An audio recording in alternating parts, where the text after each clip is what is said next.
বদরের ময়দানে এই পাশে কোরাইশ, এই পাশে মুসলমানেরা। বিশ্বনবী জালাময়ী ভাষণ দিলেন, তোমরা দেখতে পাচ্ছ এটা বদরের ময়দান না, এটা আল্লাহর জান্নাত, ওই জান্নাতের দিকে ছোট।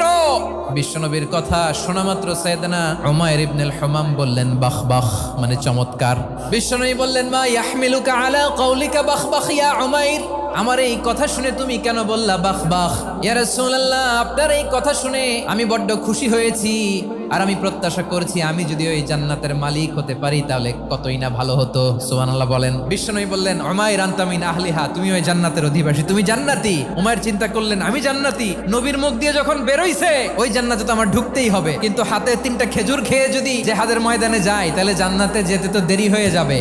এই চিন্তা আসা মাত্রই খেজুর 3টাকে তিনি ছুঁড়ে মারলেন, তলোয়ার বের করে আল্লাহু আকবার বলে বদরের ময়দানে ঝাঁপিয়ে পড়লেন। আল্লাহর শত্রুদেরকে কচুকাটা করে এক পর্যায়ে শাহাদাতের সুধা পেয়ে নিজেও জান্নাতি হয়ে গেলেন। পড়েন সুবহানাল্লাহ।